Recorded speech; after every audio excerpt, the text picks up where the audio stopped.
জনাব 11ই আগস্ট হামলার ভয়ে অনিকেত নিজের ভাই অঙ্কুশকে নিয়ে এই ঘরে বন্দী হয়ে যান এই গানটার সঙ্গে। কিন্তু এটা জানি না কি করে অজান্তে অঙ্কুশের হাতে এই গানটা চলে যায়, আর তারপর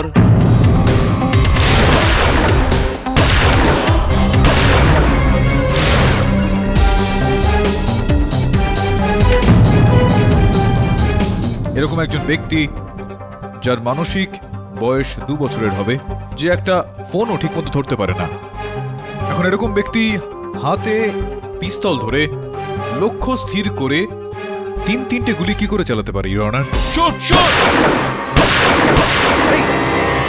আপনার এই কেস কেডি সাহেব, এটা ধরে নিন যে ক্লোজড।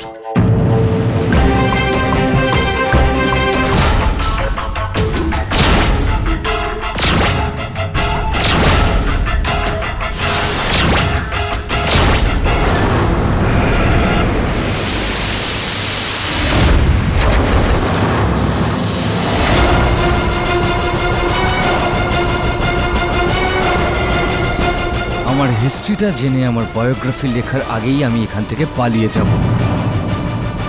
বাবু ভাইকে আমি আগেই বলেছিলাম, তোকে বোকা বানানো এতটাও সহজ নয়।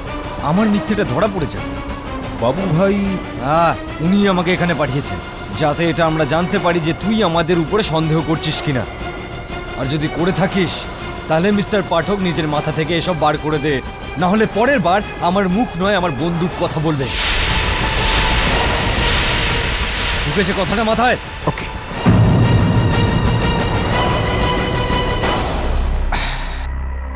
বিচিত্র জীব একটা, না তো বাংলা বলতে পারে, না তো বন্দুকটা তাক করার আগে ওটাকে লোড করে।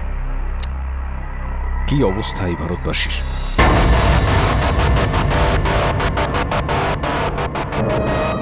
হ্যাঁ, দেখতে তো অনেকটা এরকমই ছিল। কিন্তু মার্ডার এ করেনি, অনিকেত মেহরাকে ওর ভাই খুন করেছে। আরে তুমি কি করে জানবে পাঠকবাবু লক আপে এত ভায়োলেন্ট হয়ে যায় যে মনে হচ্ছে ওকে এবার মেন্টাল হসপিটাল পাঠাতেই হবে? কথাটা বোঝার চেষ্টা কর রাথোর।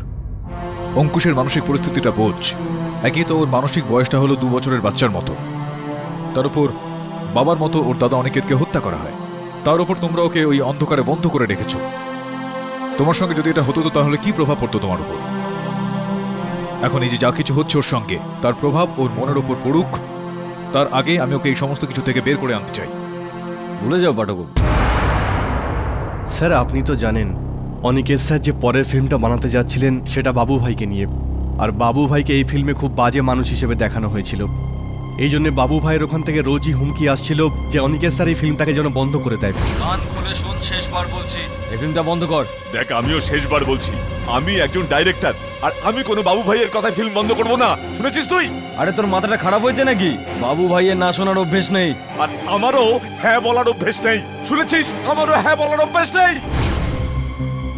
তো তাহলে কি এটা সম্ভবপর যে অনিকেতকে এই বাবু ভাই খুন করিয়েছে? হতে পারে স্যার, কিন্তু এই জন্যে তো ওনার লোককে প্যানিক রুমের ভিতরে ঢুকতে হতো। আর এখন এই কথাটা তো অঙ্কুশই বলতে পারে। যদি ও বলতে পারতো তাহলে পুরো পুরো কেসটাই সলভ হয়ে যেত স্যার। অঙ্কুশ, সেই দিন রাতে ওই ঘরে কোনো তৃতীয় ব্যক্তি এসেছিলেন? লম্বা চুলওয়ালা কোনো মহিলা?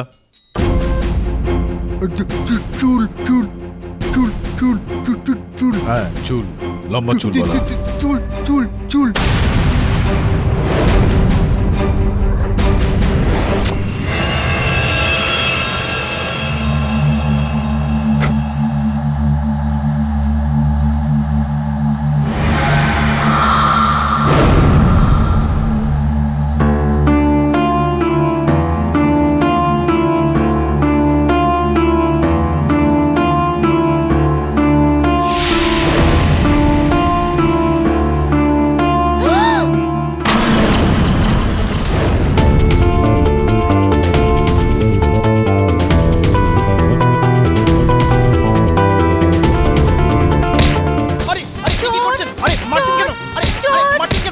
আমি চোর নই, আমি চোর নই।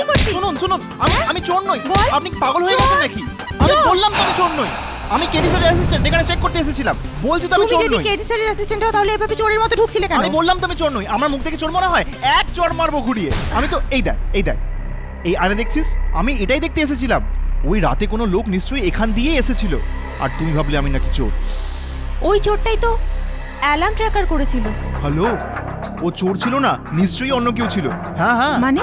আরে মানেটা খুবই সহজ, তুই দেখ বোঝ। আমি কেডি স্যারের সাথে কাজ করি তাই আমি জানি। দেখ, ও যদি চোর হতো, ও এখানে আসলো, মাস্ট এখানে আসলো আর ওয়াক করলো, এখানে কাঁচ ভাঙলো, অ্যালার্ম ট্রিগার হলো, আর তারপর পা টিপে টিপে ওই দেখ, এই দেখ এই দেখ এই দেখ এই দেখ, দেখতে পাচ্ছিস তুই? দেখ দেখ দেখ দেখ দেখ। হ্যাঁ, কিন্তু এই জুতোর দাগগুলো এমন যে মনে হচ্ছে ও হেঁটে গেছে। দৌড়ে গেলে তো আরো দূরে দূরে পায়ের ছাপগুলো পড়তো না? আরে তাই তো, সলিড রে তুই, সলিড একদম। তোর আর আমার চিন্তা কত মেলে, একদম সেম টু সেম। এরকম টিউনিং সবসময় চোর আর পুলিশে থাকে। তুই কি চোর নাকি পুলিশ? আরে আমি কিন্তু চোর নই। আমি দেখ, লয়ার। উকিল তুই, উকিল আমাদের কেডি বসের মতো। ক্যা বাত, তুই উকিল? উকিল। আচ্ছা উকিল, আমাকে বল, আমার একটা সলিড ডাউট আছে। আমি এটা বুঝতে পারলাম না, ওই লোকটা কত কষ্ট করলো, এখানে আসলো, কাঁচ ভাঙলো, কিন্তু ভেতরে তো ফিরেই গেল না। ভেতরে কেন গেল না? কেননা ও ধরা পড়ার ভয় ছিল না। ও জানতো যে সিকিউরিটি গার্ড অজ্ঞান হয়ে পড়ে আছে, আচ্ছা আচ্ছা আচ্ছা আচ্ছা। কিন্তু ও বাড়িতে আবার ঢুকেছিল। কেননা ওর জুতোর মাটি অঙ্কুশের টেডি বিয়ারে লেগেছিল, যেটা প্যানিক রুমে পাওয়া গিয়েছিল। আমার না ইন্টেলিজেন্স আমাকে একদম ভেতর থেকে বলছে যে আমাদের না ভেতরে গিয়ে চেক করা উচিত, ওই প্যানিক রুমটাতে।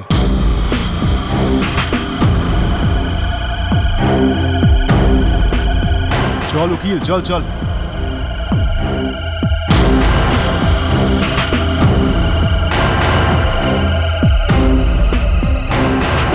প্যানিক রুমটা কোথায় রে বাবা? উকিল, আমার মনে হয় প্যানিক রুমটা ওইদিকে। আয়, চলে আয়। দাঁড়া,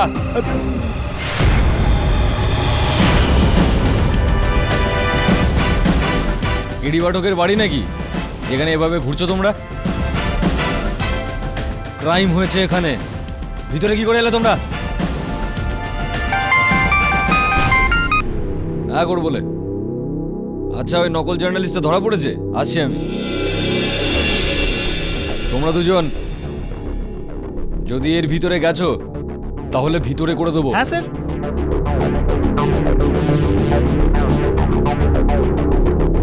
আরে চল চল চল চল চল। দেখ, তুই ভিতরে যাবি না, তোকে বলে কি দিলাম। করছিস? কি ভিতরে যাবো করছিস? না আমরা। কি হয়েছে? ইন্সপেক্টর মানা করেছে না। এক কাজ কর, তুই এখানেই বসে অপেক্ষা কর। আমাকে তো অঙ্কুশকে বাঁচাতেই হবে। আমি যাচ্ছি। You coming? No coming? Bye bye. দাঁড়া দাঁড়া দাঁড়া, মাস্ত বাই। তুই ভিতরে কি করে গেলি? আরে, বাইরে বেরো। আরে, আস্তে, বলেছিল আস্তে। না ইন্সপেক্টর আরে, তুই রাঠোর? ভিতরে আয় না। বাইরে বেরো আগে। আর একটা ফ্রিজ আমি রয়েছে। বললাম না বাইরে বেরো আগে। ঠান্ডা খাবি? আমি তো খাবই। তুই কোথায় যাচ্ছিস? আরে দেখ, আমার কোনো জল অন্যভাবে তেষ্টা আমরা পেয়েছে, তুই শান্ত হন, আমাকে জল তো খেতে দে। দেখ, আমাকে কিন্তু অন্য কোনো রাস্তা দেখতে বাধ্য করিস না। তুই এটা কি করছিস? বন্ধ কর ফ্রিজ আর বাইরে আরে চল। দাঁড়া না, বন্ধ কি? ফ্রিজ তো এমনিতেই বন্ধ। ফ্রিজ চালু নেই, সব গরম হয়ে আছে। এত বড় প্যানিক রুমে গরম আর বেকার ফ্রিজ? আমি বুঝতে পারছি না। আরে মেকানিক ডাকেনি হয়তো। এ তুই কি করছিস? হ্যালো, আরে তুই কি করছিস বাবা? তুই চুপ কর, আরে আমার কি? আমাকে আমার কাজ করতে দে। আমি ওটাই ভাবছিলাম, আমার তো চিন্তা একদম সলিড মেলে। কি টাইম পাস করছিস? এটা কি? এটা চুল কোনো মহিলার। সে তো আমিও দেখতে পাচ্ছি। তুই তো মেয়ে, তোরই হবে। আবার কি? Don't be silly. আমি এই ঘরে প্রথমবার এলাম। আরে এ দেখ, সিলিবিলি বলবি না একদম আমাকে। চুল পাওয়া গেছে মানে? অঙ্কুশ ঠিক বলছিল, এখানে মহিলাও ছিল। সেই অনিকেতকে মেরে থাকবে। কি বলছিস তুই? কি বলছিস? এখানে মেয়ে? এ দেখ, মশাও এখানে আসতে পারে না। এটা সলিড রুম, একদম বন্ধ রুম। চুপ করো তুমি, একদম চুপ করো। আমি কেন চুপ করবো রে? আরে তুই শান্ত হ, তুই তো বেশি। আরে আমাকে আমি আরো প্রমাণ খুঁজছি, কিছু না কিছু নিশ্চয়ই পাওয়া যাবে।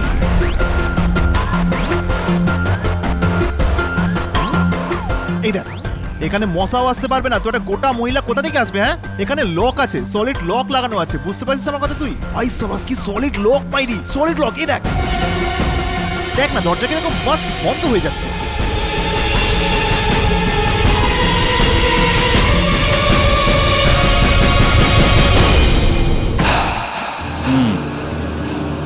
তাহলে বাবুর জন্য কাজ করতিস তুই? অনিকেতকেও হুমকি দিতিস তুই? হ্যাঁ, কিন্তু আমি অনিকেতকে মারিনি। জানি না অনিকেত কে মেরেছে, কিন্তু ওই রাতে আমি ওখানেই ছিলাম। যদি আপনি বলেন তো আমি আপনাকে সব সত্যি কথা বলতে পারি।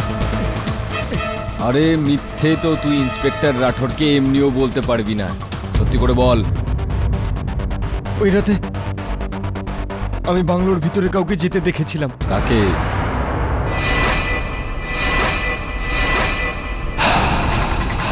তোর কাছে হবে না লক নাম্বার কোড, তো ভেঙে ফেল। আমি জানি না, তুমি জানো? তোর কাছে আছে? নেই না তো আমার কাছে কোত্থেকে আসবে? আমি তোর কথা শুনে আসলাম। Idiot! এই এটা তুই আমাকে কি করলি? আরে আমাকে ইডিয়েট বিডিয়েট বলবি না, আমার কোনো দোষ নেই। হয়ে গেছে বন্ধু। হেল্প! বাঁচাও! আরে, আরে, কি কেউ করছিস দরজা তুই? খোলো! হ্যাঁ ঠিক আছে, কি করছিস তুই? চিল্লাচ্ছিস কেন তুই? হ্যাঁ কি করে শান্ত থাকবো? আর চেঁচাবো না কেন? বাসন ধুবো? হ্যাঁ বাজাও বাজাও, আমার কেউ নেই দরজা খোলার জন্য, আর আমার বন্ধ ঘরের দম বন্ধ হয়ে আসে। আরে, আমার আরে, ক্লস্ট্রোফোবিয়া আরে, ওই- আছে। Clock clock clock clock clock clock ওসব শুনে আমি কি করবো? হ্যাঁ কেন চিল্লাচ্ছিস? আমি বলছি না ওসব ক্লস্কো ফস্কো আমার সামনে করবি না। আমি জানি না ক্লস্কো মানে কি। কিছু করো। আমি আমি আ- আ- আমি কিছু করছি, আমি আমি আমি কিছু করছি। আমি ফোন করছি। আমার কাছে আছে না কেরি বস? হ্যালো কেরি বস, কেমন আছেন কেরি বস? মাস্ট তাড়াতাড়ি করো। দাঁড়া। কেরি বস কি হয়েছে কি, আমরা এখানে এসেছি, এখানে সলিড মাস্ট প্যানিক রুম বানিয়েছি এখানে। আমরা এখানে এসেছি, এখানে পুরো সলিড মাস্ট আছি আমরা। তো কি হয়েছে কি কেরি বস, যে আমরা ভেতরে আসলাম আর এখন বাইরে যেতে হবে, কিন্তু বাইরে যেতে পাচ্ছি না এখন, কারণ ওখানে লক হয়ে গেছে কেরি বস। তো এই যে এই মেয়েটা আছে না, এক মিনিট, নাম কি তো? শোনায় না। হ্যাঁ হ্যাঁ, এই মেয়েটা যাকে আপনি পাঠিয়েছেন, শোনো না, এই মেয়েটার তো প্যানিক রুমে প্যানিক অ্যাটাক হয়।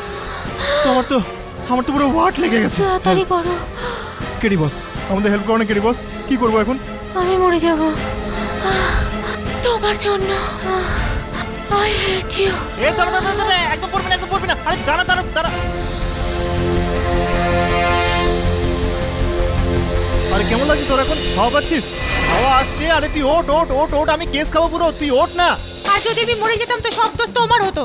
আমার দোষ? আমার দোষ? তোর কি মনে হয় আমি ভেতর থেকে জেনে শুনে দরজা বন্ধ করেছিলাম নাকি? দেখ আমি কিন্তু জাতা লোক নই, খুব রেসপেক্টেড লোক আমি। হ্যাঁ। বহুত বাজে লোক তুমি, দেখেই মনে হয় একটা ফ্রড। আমি ফ্লড টাইপ? আমি রকবাজ বলে মনে হয়। আমি রকবাজ? দেখ আমি খুব রেসপেক্টেড লোক, আমার সাথে কি পাঙ্গা নিতে বলে রেসপেক্টের দিচ্ছি। কথা বলছো? রোড সাইড রোমিও মনে হয় একদম। আরে তুই হবে রোড সাইড রোমিও। আবে যা, এক ঘুরিয়ে দেবো না, পুরো মুখ হ্যাঁ ভেঙে মার, দেবো তোর। মেরে দেখা। এই যা, কি যা। ধরনের লোক তুই যে মেয়েদের উপর হাত তুলিস? আরে হ্যাঁ? এবার রাগ উঠছে আমার, বসও কিছু কি করছে না। করছিস? ঠিক আছে ঠিক আছে, ব্যাস হয়েছে তোমাদের দুজনের এটা। এসব আরে বস আপনি দেখো, এবার নিজেদের মধ্যে ঝগড়া করে এই কেসটা সমাধান করবে তোমরা দুজন। ওই চুল কোথায় যেটা তুমি খুঁজে এনেছিলে? না আমাকে দিও না, তোমার কাছে রাখো আর এটা ফরেনসিক টেস্ট করাও। স্যার, আপনি আমাকে কাজ দিচ্ছেন, সো এই কেসে আমি আপনাকে সাহায্য করছি। এই কেসে? শুধুমাত্র এই কেসে? কেননা তোমার স্টুডেন্ট এখানে অভিযুক্ত। বস কি বললো? শুধু এই কেসে? শ্রমণ, যাও তুমি যাও, শোনায় না। Thank you sir. যা বস, এই মেয়েটা না এক নম্বরের। শুধরে যা তুই, শুধরে যা, নয়তো মার খাবি কোনো একদিন। আর মেয়েদের হাত থেকে যদি মার খাস না তাহলে সেটা ভালো লাগবে না, বুঝতে পারলি? দাঁড়িয়ে দাঁড়িয়ে দেখছিস কি আমায়? যা কাজ কর গিয়ে। হ্যাঁ আমি যাচ্ছি। Mister Pathak, please proceed. ধন্যবাদ ইওর অনার।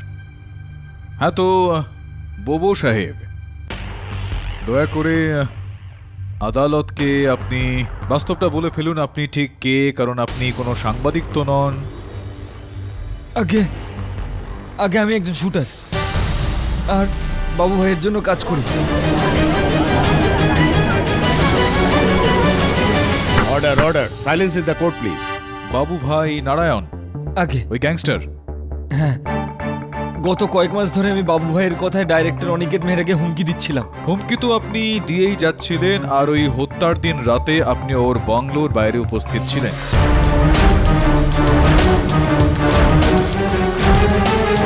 আগে আমি ভিতরে যাইনি। না দেখুন, ওনার দেওয়ালের কাছে ভেতরে জানালার পাশে 11 নম্বর জুতোর ছাপ পাওয়া গিয়েছে। আপনার পায়ের মাপ কত?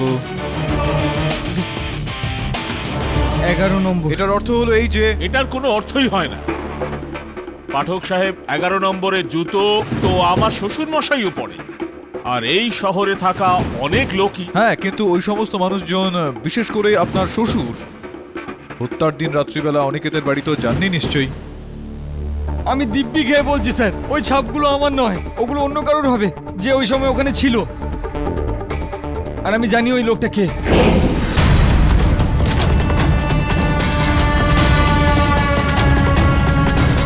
কারণ আমি নিজের চোখে ওই রাতে দুজন লোককে ওই বাংলোর ভিতরে যেতে দেখেছি স্যার।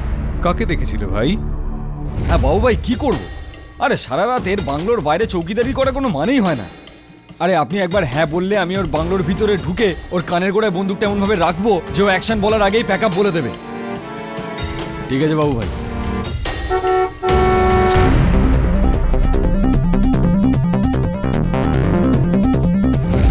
এই ম্যানেজারটা আবার কেন এলো? কে ওখানে? আরে কে ওখানে? ওই যে ওই লোকটা, ম্যানেজার।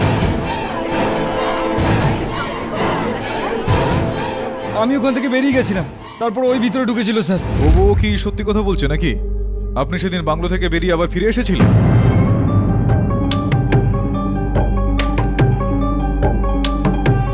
হ্যাঁ স্যার, কিন্তু এই কথাটা তো ধর্মপাল জানতো না, কারণ ও ঘুমাচ্ছিল। না মানে আপনার ফিরে আসার কারণ আর এই কথাটা আদালতের কাছে লুকোনোর কারণ কি বলুন। স্যার আমি ফোন, স্যার এই কথাটা তো আপনার অদ্ভুত মনে হবে, কিন্তু ওই রাতে আমি অনিকেত স্যারকে মারার জন্য নয়, বরং ওনাকে বাঁচানোর জন্য গিয়েছিলাম। আমি জানি স্যার আপনি আমার কথা বিশ্বাস করবেন না। আপনার এই কথাটাকে বিশ্বাস করা বেশ কঠিন গগনবাবু, কেননা ওই সুরক্ষা কক্ষের দরজাটা খোলার ওই কোডটা অনিকেত ছাড়া শুধুমাত্র আপনার কাছে ছিল। কিন্তু উনি দরজা খোলেননি কেডি সাহেব, এই প্রমাণ আমি আগেই দিয়েছি ইওর অনার। স্যার আপনি আমার কথা শুনুন, আমি আপনাকে পুরো ঘটনাটা বলছি। ওই দিন ওখান থেকে বেরিয়ে আসার পর সারা রাত অনবরত আমাকে ঝর্ণা দেবী ফোন করেন।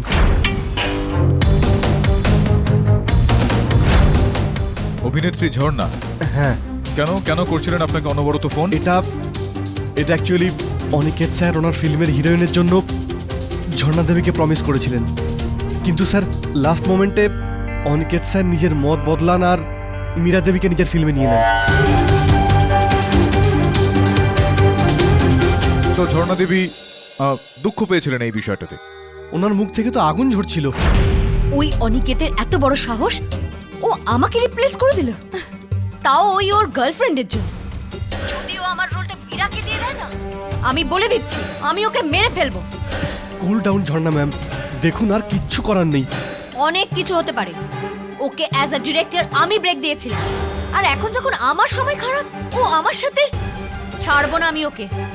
আর ও জানেও না আমি ওকে কি করতে পারি। দেখুন ঝর্ণা ম্যাম, আপনার যা কিছু করার আপনি করুন, আর এমনিতে অনিকেত স্যার আমার কোন কথাটা শোনেন। আপনাদের দুজনের মধ্যে যা ইকুয়েশন থাক সেটা আপনারা বুঝুন। ঠিক আছে, তো আমি এখনই এই মুহূর্তে গিয়ে ওর সাথে দেখা করছি। আরে এখনই এত রাতে? আমার ঘুম নষ্ট করে ও শান্তিতে ঘুমাতে পারে না, আজ একটা হেস্তনস্ত করেই ছাড়ো।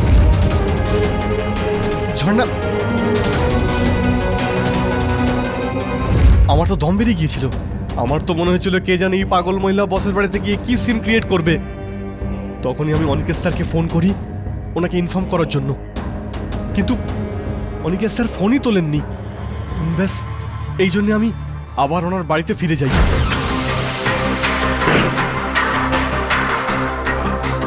স্যার, আরে গগন, তুমি হঠাৎ কি করে? কি হয়েছে? স্যার আমি আপনাকে ওয়ার্ন করতে এসেছি, ওই ঝর্ণা আপনার সঙ্গে ঝগড়া করতে আসছে। ঝর্ণা আমার সঙ্গে ঝগড়া করবে? কিন্তু কেন?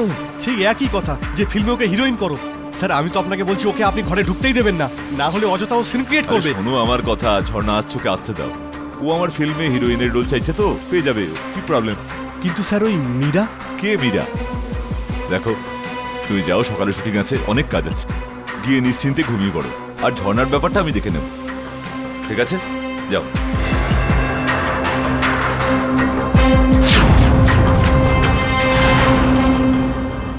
আর আমি চুপচাপ ওখান থেকে চলে আসি। পরের দিন সকালে যখন ওখানে আমি যাই, তখন প্যানিক রুমে অনিকেত স্যারের লাশটাকে দেখতে পাই।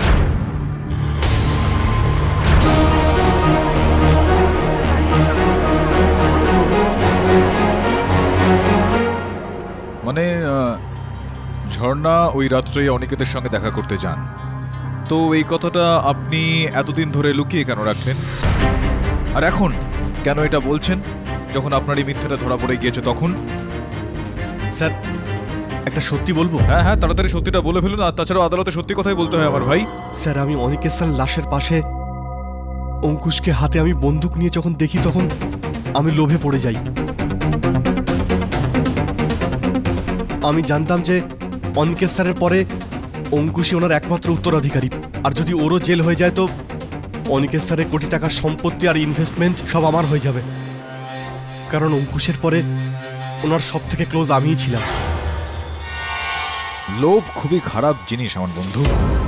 তো এই হলো কারণ আপনি কি যেন নাম ওই অভিনেত্রীর ঝর্ণাকে সন্দেহের তালিকা থেকে দূরে সরিয়ে রাখলে, যাতে সন্দেহের তালিকায় আমাদের এই বাচ্চাটা অঙ্কুশ চলে আসে আর ও শাস্তি পেয়ে যায়, ওর শাস্তি হয়ে যাক আর ও ভেতরে চলে যাক, আর এই যে কোটি টাকার সম্পত্তি অনিকেত বানিয়েছে সেটা আপনাদের হয়ে যায়। আমাকে ক্ষমা করে দিন স্যার, আমি লোভে পড়ে গিয়েছিলাম স্যার। ব্যাপারটা এরকম নয় তো যে আপনি এই সময় কোর্টকে গুলিয়ে দিচ্ছেন।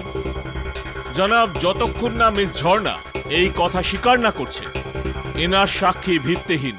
রিয়নার, উনি যখন ওনার বক্তব্যটা এইভাবে রাখলেন তাহলে আমার পুরোপুরি বিশ্বাস রয়েছে যে ঝর্ণা দেবীও তার ভুলটা স্বীকার করবেন।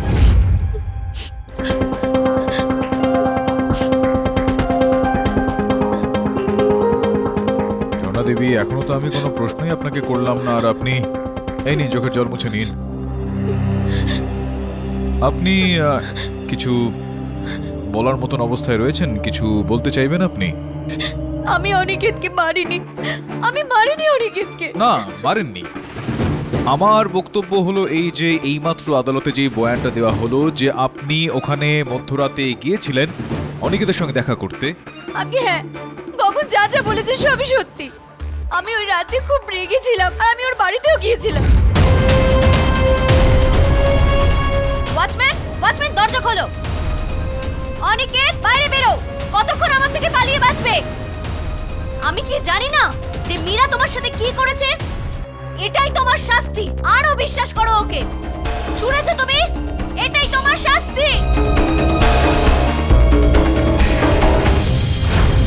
আমি ভাবলাম গগন অনিকেতকে আগেই সাবধান করে দিয়েছিল, তাই জন্য ও বাড়ি থেকে অন্য কোথাও চলে গিয়েছিল। তো আপনি এটাই বলতে চাইছেন শ্রীমতীজি যে খুনের দিন রাতে আপনি অনিকেতের সঙ্গে দেখা করেননি? আগে না, আমার তো মনে হচ্ছিল ও বাড়িতে কোথাও ছিল না। কারণ সেই দিন রাতে আপনার হাঁক ডাকের থেকে বহু দূরে নিজের সুরক্ষা ঘরে ছিলেন। ওই প্যানিক রুমটা, আমি জানতাম না যে ওখানে অনিকেত আর অঙ্কুশ আছে। তো জনাব, পরিষ্কারভাবে এটা প্রুভ হয়ে যাচ্ছে যে এনার অনিকেতের ওপর গুলি চালানোর প্রশ্নই ওঠে না। আগে আমি ওটাই বলছি যে আমি ওই প্যানিক রুমে যাইনি। এই কথাটা বলার মানে হলো যে আপনার এটা বক্তব্য হলো যে আপনি ওই সুরক্ষা কক্ষে জানিনি ভেতরে, নাকি গিয়েছিলেন? যাইনি আমি। জাননি? না। যদি আপনি নাই গিয়ে থাকেন তো ইওর অনার, এই যে কোনো মহিলার চুল এটা যেটা ওই সুরক্ষা কক্ষের ভেতরে যেটা আমরা পেয়েছি একটা প্রমাণ স্বরূপ, সেটা আদালতে প্রস্তুত যেটা করা হয়েছে, সেই চুলটা আপনার ওই সুরক্ষা কক্ষের ভিতরে পৌঁছলো কিভাবে, যেখানে আপনি ওই সুরক্ষা কক্ষে পৌঁছননি? আমার চুল? না, অসম্ভব। না না, এটা আপনারই চুল দেখুন। আর এরকমই লম্বা লম্বা চুলের স্বপ্ন দেখে থাকে অঙ্কুশ ওর দাদার মৃত্যুর পর। মিস্টার পাঠক, কি প্রমাণ আছে যে এই চুলটা ওনারই? কেননা জনাব, ফরেনসিক রিপোর্ট এখনো পর্যন্ত আসেইনি। রিজভি বাবু এই আসছেই কিছুক্ষণের মধ্যে। দেখুন, আসিতেছে আর এসে গেছের মধ্যে একটু ফারাক আছে। আপনি আপনার পুরনো সেই খেলাটাই খেলছেন যে একটা সত্যিকে বার করার জন্য 4-6টা মিথ্যে বলে দাও, তাই তো কেডি সাহেব? এসে গেছে।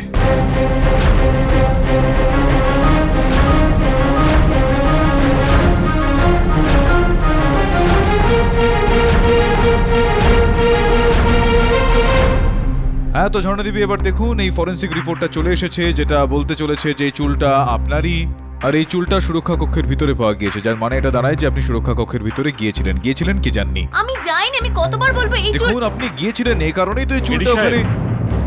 এই ফরেনসিক রিপোর্ট বলছে যে এই চুল মিস ঝর্ণার মোটেও না।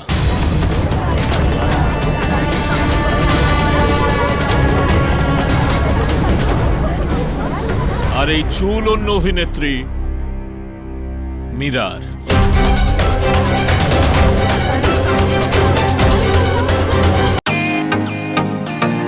Welcome to bitten world. How may assist you? নতুন ফ্ল্যাটের জন্য একটা স্ট্যান্ড ফ্যান আর কুলার নেব। এই পচা গরম থেকে একটু স্বস্তি চাই। বাজার চলতে সব ব্র্যান্ড তো আর ভরসাযোগ্য নয়। তার জন্য তো আমাদের ফ্যান আছে, all purpose bullet table fan, ceiling fan. আমাদের সিলিং ফ্যান কিন্তু 30 মাসের ওয়ারেন্টি সহ পাওয়া যায়। আছে ফারাটা 2 বছরের ওয়ারেন্টি, 17 থেকে 20 মিটার এয়ার ফ্লো, মধ্যবিত্তের সাধ্যের মধ্যে একমাত্র ভরসাযোগ্য ব্র্যান্ড বিটেন। আমাদের কুলারের কিন্তু অনেক range, 45 litres, 50 litres, 70 litres, 90 litres, 110 litres. Honeycomb সহযোগে বিটেনের সব কুলারের ওয়ারেন্টি 1 বছর। চেনা হাওয়ায় অচেনা অনুভূতির জন্য একমাত্র আদর্শ বিটেন। গরমে স্বস্তি পেতে বিটেনের ফ্যান হোক বা কুলার, আজই আনুন বাড়িতে। Beaten, digitally yours. Order, order. Silence, please. হ্যাঁ, আমি জানতাম মীরা ওই মেরে থাকবে অনিকেতকে। আচ্ছা, এটা জানতেন আপনি? মিস্টার পাঠক, আপনারা কখনো এটা জানতে চেষ্টা করেছেন যে গত কয়েকদিন ধরে অনিকেত কেন আত্মহত্যা করতে চাইছিল, কেন নিজের জীবনী অদৃশ্য ছিল, আর কেন একটা সাইকিয়াট্রিস্ট দেখাচ্ছিল? এর উত্তর আমার কাছে আছে। সেটা শুধু ওই ডাইনি মীরার জন্য। অনিকেত মীরার প্রেমে এতটা পাগল ছিল যে ও আমাকে ফিল্ম থেকে বার করে মীরাকে হিরোইন বানিয়েছিল। আর ও এটা জানতো না যে ও ওকে ধোকা দিচ্ছে, ওর অ্যাফেয়ার অন্য কারোর সঙ্গে ছিল, ও শুধু ওকে ব্যবহার করছিল। আর এটা জানার পর অনিকেত নিজের প্রাণ দিতে চাইছিল।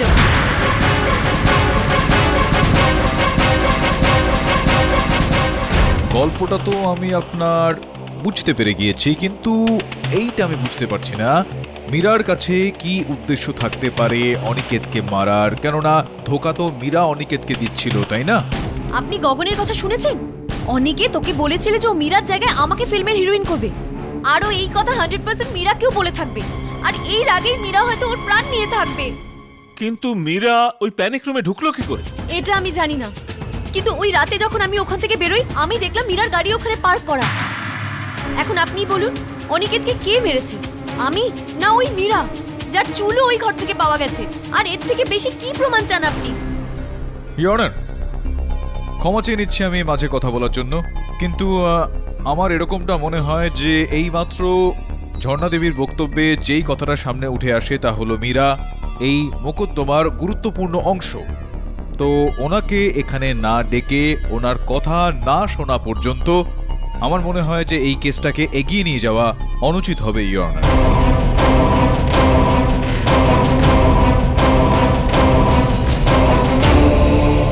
এই আদালত মিস মীরার বক্তব্য নথিবদ্ধ করা পর্যন্ত মুলতবি করা হলো। The court is adjourn. Pathak সাহেব, ওকে, এখনো বলছি, আপনি যতই এদিক ওদিক ঘোরান না, ঘুরে ফিরে আপনার আঙুল উঠবে সেই অঙ্কুশের দিকে। I am telling you. সেই জন্যই বলছি, প্লিড গিলটি, সাজা কম হয়ে যাবে। কি বলছেন? না, যেটা বলার ছিল সেটা তো প্রথম শুনানির আগেই আমি বলে দিয়েছিলাম না আপনাকে, যে আপনাকে আমি অঙ্কুশকে না তো জেলে নিয়ে যেতে দেবো না তো হাসপাতালে, কেননা আমি ওকে এখান থেকে বাড়িতে নিয়ে যাব। So beat. সাহেব, বাইরে মিডিয়ার লোক জড়ো হয়েছে। মিস্টার রাঠোর, আপনার সাহস কি করে হলো একজন নামকরা অ্যাক্ট্রেসকে খুনের অভিযোগ দেওয়ার? ওই ঝর্ণা দেবী বলছিলেন যে What? ওই ঝর্ণা কি বলে দিল যে আমি খারাপ, আমি মার্ডারার, আর আপনারা সবাই ওর কথা মেনেও নিলেন? আরে হিংসা করে ও আমাকে আর আমার সাফল্যকে। আর হ্যাঁ, সাহস হলে না ওকে গিয়ে বলুন আমার ফিল্মে কম্পিট করতে। এই সমস্ত চাল চেলে না কিচ্ছু হবে না। ঝর্ণা দেবী বলছিলেন যে আপনি নাকি একটা অ্যাফেয়ার। Affair? কিসের অ্যাফেয়ার? দেখুন, এটা আমার পার্সোনাল লাইফ, ওকে? আর এটার সাথে কার কিসের সম্পর্ক? আর এমনিতেও ঝর্ণাই আমার আর অনিকেতের মধ্যে দূরত্ব তৈরি করে। আই এম শিওর ওই হয়তো মেরেছে অনিকেতকে। মীরা দেবী, আপনি কথাটা শান্তভাবে। আরে কিভাবে শান্ত হয়ে কথা বলবো আমি? সকাল থেকে আমার জীবন অতিষ্ঠ করে তুলেছে মীরা, অনিকেতের মার্ডার চার্জেস লাগিয়ে। ইনফ্যাক্ট যেদিন মার্ডার হয়েছিল সেদিন তো আমি শহরে ছিলামই না। কিন্তু আপনার চুলটা প্যানিক রুমে পাওয়া তো গেছে। তাই বলে তো এই নয় যে আমার চুল যদি ওখানে পাওয়া যায় তো ওই দিনই পড়েছিল, তার আগেও তো পড়ে থাকতে পারে না? ইনফ্যাক্ট মার্ডার হওয়ার 1 সপ্তাহ আগে অনিকেত আমাকে ওই রুমে নিয়ে গেছিল ওই রুমটা দেখাতে। হতে পারে আমার চুলটা সেদিন পড়েছিল। মীরা দেবী, আপনি এই কথাটা তো আদালতে গিয়ে। আদালতে কেন? আমি আমার বয়ান এখানেই দেবো এক্ষুনি। আপনার কি মনে হয় অনিকেতকে মার্ডার আমি করেছি? ইম্পসিবল। দাঁড়ান, এই দেখুন, যেই রাতে ও খুন হয় সেই রাতে আমি মহাবালেশ্বরে শুট করছিলাম আমার ফিল্মে। পুরো ইউনিট ছিল ওখানে, আর এই সিডিতে ওটা ফুটেজও আছে, চেক করে নিন। হ্যাঁ, করে নেবো। আর হ্যাঁ, I want a clean certificate with an apology letter. Otherwise আমি এই কেসটাকে হোম মিনিস্টার অবধি পৌঁছাবো। Don't you know who am I? I am a superstar. Damn ইট।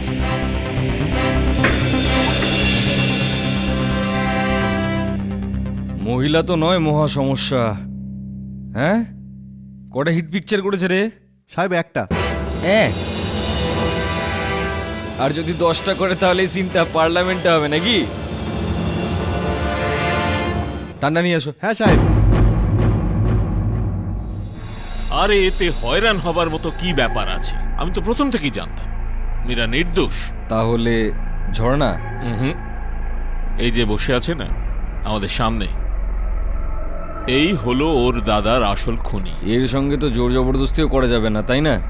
রাঠো, আরে যেখানে ভালোবেসে কাজ হয় সেখানে মারের দরকার কি? অঙ্কুশ, এটা কার ফেভারিট ললিপপ? অঙ্কুশের না? ললিপপ অঙ্কুশের পছন্দের, কিন্তু তুমি পাবে না। প্রথমে অঙ্কুশকে আমার একটা প্রশ্নের জবাব দিতে হবে। দেবে অঙ্কুশ? হ্যাঁ, তারপর ললিপপ পাবে। হ্যাঁ, দেবে? হ্যাঁ, ভেরি নাইস। এটা বলো, তোমার দাদা অনিকেতকে কে মেরেছে? বলো অঙ্কুশ, তুমি। না, এখন নয়, আগে কথার উত্তর দাও, আমার প্রশ্নের উত্তর দাও। আচ্ছা দেখো, আমি রাঠোর আঙ্কেলকে জিজ্ঞেস করছি। রাঠোর আঙ্কেল, আপনি এটা বলুন যে আপনি কি জানেন ও দাদাকে কে মেরেছে? আমি জানি না।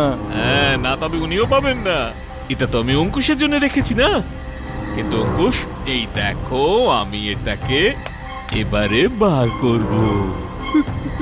এই ললিপপ না, আগে বলো তোমার দাদাকে কে মেরেছে? তোমার দাদাকে কে মেরেছে বলো।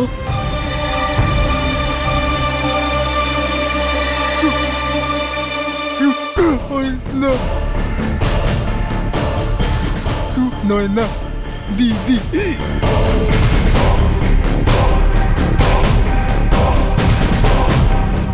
ঘর শত্রু বিভীষণ। কি রিজু সাহেব? আমাকে এখানে কেন আনা হয়েছে? স্যার, আমি কিচ্ছু করিনি। স্যার, আমার কথা শুনুন স্যার, আমি কিচ্ছু করিনি। ভারতবর্ষে 99% ক্রিমিনাল এটাই বলে যে আমি কিছু করিনি। আমি আর ক্রিমিনাল? আপনার স্টুডেন্ট অঙ্কুশের কথা অনুযায়ী অনিকেত মেহরার খুনটা আপনিই করেছেন। ইনভেস্টিগেশন করছি, প্লিজ কোঅপারেট। নিয়ে যাবেন আগে। স্যার, কিন্তু আমার কথা শুনুন। অদ্ভুত সমস্যা। মানে বস, অনিকেত মেহরাকে সুনয়নাই টপকেছে? বাহ, বলো, কেউ ভাবতে পারে? আর ওই মালটা আমাকে বলছিল আমাকে দেখে নাকি চোর মনে হয় তার। ছি, খুনি কোথাকার, বিশ্বাস হয় না বস। বিশ্বাস এই কারণে হচ্ছে না তোর, কেননা এই হত্যাটা সুনয়না করেনি। হত্যাটা করে সুনয়নার কি লাভ হতো? হত্যাটা করার কোন রকম উদ্দেশ্য ছিলই না ওর কাছে। আর যদি হত্যা করে থাকতো তাহলে অঙ্কুশকে বাঁচাতে কেন আসতো? মানে বস, তার মানে আপনি এটা বলতে চাইছেন যে খুনি অন্য কেউ, কোনো অন্য লোক যে খুনটা করেছে? কে বস? কে? এটা তো এখন প্রশ্ন আমার বন্ধু। এখন এই মীরা, যার উপর আমাদের সন্দেহ ছিল, সে বলছে যে ঝর্ণা ওকে ফাঁসিয়েছে। আর ঝর্ণা বলছে যে ও ওখানে যায়নি, রাইট? হ্যাঁ বলেছিল, আমাকেও বলেছিল, ও তো ঘরের ভিতরে ঢোকেইনি। হ্যাঁ, আর ম্যানেজার গগন বলছে যে যে ও কিচ্ছু জানে না, ওর কোনো রকম সম্পর্ক নেই কেসটার সঙ্গে, যেখানে শুটারকেও এই কেসটা থেকে বাইরে রাখতে চাইছে। এখন তৃতীয় কে হতে পারে যার নিশানা ওই সুরক্ষা কক্ষের দিকে ছিল? এটা আমাদের কিন্তু খুঁজতে হবে। বস, আমার এটা মনে হচ্ছে যে অন্য কোনো তৃতীয় ব্যক্তিই নেই। হ্যাঁ, জানি না, খোঁজ তো নিতে হবে।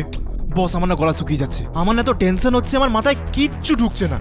আমি জল খাবো বস, খুব তেষ্টা পাচ্ছে। যাও ফ্রিজ থেকে বার করে নে। তাছাড়াও ঠান্ডা হবে না, কারণ 2 দিন ধরে ফ্রিজ খারাপ আছে। নাও, আপনারও বস আমার কি মনে হচ্ছে আজকাল না ওই ফ্রিজ খারাপ হওয়ার সিজন চলছে। কেন তোর ফ্রিজ খারাপ নাকি? আমারটা নয় বস, আরে আমারটা যখনই খারাপ হয় সঙ্গে সঙ্গে সারিনি। এত গরমে না বস ঠান্ডা জল খেতে আমার দারুণ লাগে, কিন্তু আমি যে প্যানিক রুমে গিয়েছিলাম না ওখানে ফ্রিজ খারাপ ছিল বস। আর এত গন্ধ বেরোচ্ছিল, এত বিচ্ছিরি গন্ধ বেরোচ্ছিল ওখান থেকে যে কোনো জিনিস পড়ছিল বোধহয়। আচ্ছা, এটা তো চিন্তার বিষয় রে ভাই। এত দামি একটা সুরক্ষা কক্ষ বানিয়েছে, এত ছোট সাধারণ একটা ফ্রিজ ওখানে রেখেছে, আবার সেটাও খারাপ। ঠিক কেন করালো না? আমার মনে হয় যে আমাদের ওই ফ্রিজটার খবরাখবর আমাদের নিতে হবে। মনে হচ্ছে এর সূত্রটা ওই ফ্রিজ থেকেই পাওয়া যাবে।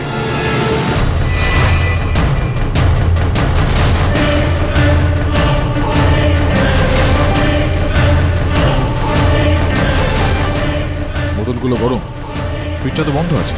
কম্প্রেসার খারাপ হয়ে গেছে হয়তো। দেখ একটু পিছন থেকে। বস আমার কি মনে হচ্ছে যে এই ফ্রিজটা পুরো ফিক্সড, কিন্তু কেউ ফ্রিজটাকে এভাবে ফিক্স কেন করবে? দাঁড়া এক মিনিট, দাঁড়া।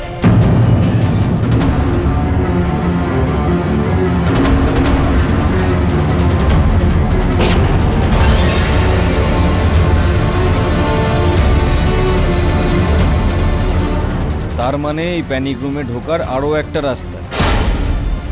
রাইট বস, সুরঙ্গের মতো। এটা কিরকম সিস্টেম? ওকে জিজ্ঞেস করলে না কেউ বলবেও না যে ওই করেছে। এখন তো এটা স্পষ্ট যে হত্যাকারী ওই রাতে এখান দিয়ে এসেছিল আর এখান দিয়ে বাইরে যায়। সেই কারণেই তো মুখ্য দরজার লক করছে, ভেতরে বাইরে যাওয়ার কোনো রেকর্ড নেই। কিন্তু কিভাবে প্রমাণ করবেন যে এর পিছনে কে রয়েছে? একটা উপায় আছে রাথোর, আর সেটার জন্য তোকে আমার জন্য একটা কাজ করতে হবে। কি হয়েছে? আমাদের কেন ডাকা হয়েছে এখানে? কেন রেখেছেন আমাদের এখানে? এই পৃথিবীতে মানবতার পতন আর মনুষ্যত্ব পলায়ন করেছে। আমার কোনো শখ নেই আপনাদের এখানে ডেকে আপনাদের সঙ্গে দেখা করার। ওর থেকে অর্ডার এসেছে আপনাদের সবার ফিঙ্গারপ্রিন্টস আর স্টেটমেন্ট আরও একবার নিতে হবে। Please cooperate. আর কোনো চালাকি করবেন না, বিশেষ করে তুমি তিওয়ারি। সবার ফিঙ্গারপ্রিন্টস আর স্টেটমেন্ট নিয়ে নাও। Yes sir. ঝর্ণা ম্যাম, সবার আগে আপনি আসুন, আমি আপনার সবচেয়ে বড় ফ্যান। আপনি কি বলবেন যে এসব কেন হচ্ছে? ম্যাডাম, আমি তো আপনাকে মিথ্যে বলতে পারবো না, আপনার জন্য জীবন দিতে পারি। ব্যাপারটা হলো কি, পুলিশ অঙ্কিত মেহরার সুরক্ষা ঘর থেকে কিছু পেয়েছে।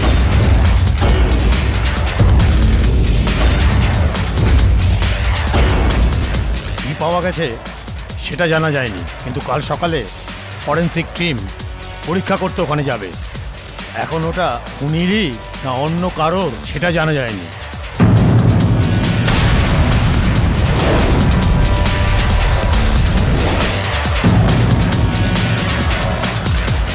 ব্যাপারটা হলো কি, পুলিশ অঙ্কিত মেহরার সুরক্ষা ঘর থেকে কিছু পেয়েছে।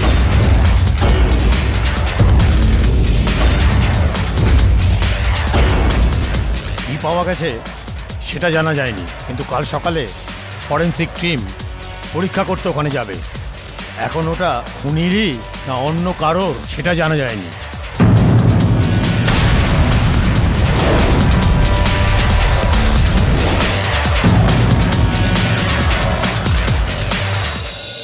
আমার তো মনে হচ্ছে পাঠক সাহেব আপনি এমনি টাইম ওয়েস্ট করছেন, কেউ আসবে না।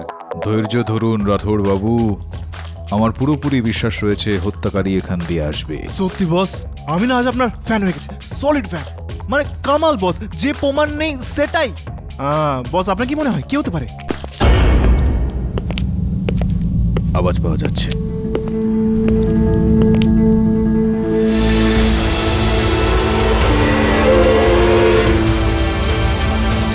আরে আসুন আসুন কালরা বাবু, আসুন, আপনারই অপেক্ষা করছিলাম। কি বলবেন রাথোর বাবু? লকআপে কি কথা বলি ওনার সঙ্গে?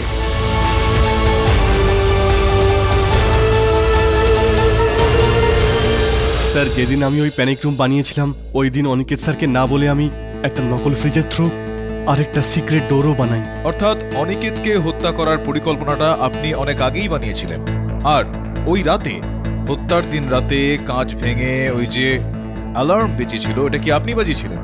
হ্যাঁ স্যার, যাতে অনিকেত স্যার ভয় পেয়ে নিজের ভাই অঙ্কুশকে নিয়ে ওই প্যানিক রুমে গিয়ে লুকিয়ে পড়ে।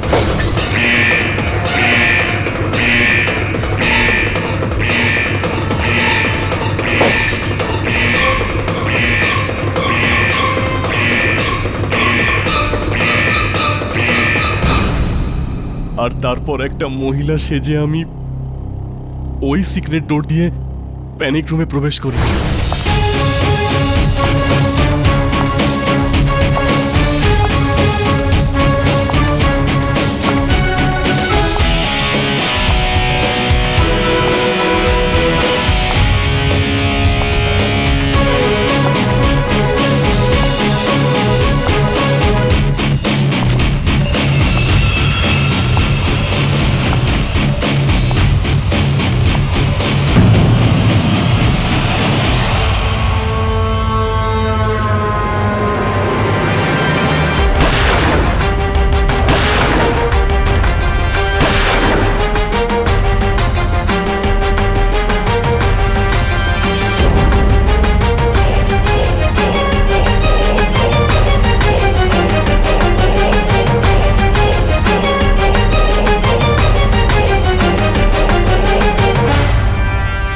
অনিকেত স্যারের মার্ডার ওই সুরক্ষা কক্ষে আমি করেছিলাম স্যার,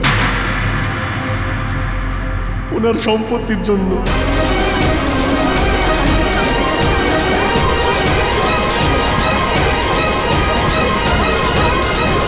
হ্যাঁ, এখন আপনাকেও একটা সুরক্ষা কক্ষে রাখা হবে পুরো 14 বছরের জন্য। The defence rest here.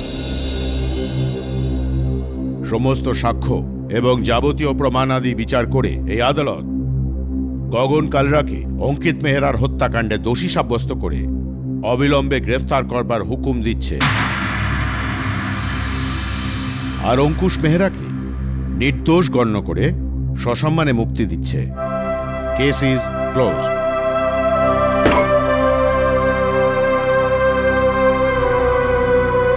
লখনৌবাসীকে আমার হয়ে আদাব জানিয়ে দেবেন? না না, আমিই বলে দিচ্ছি, আদাব।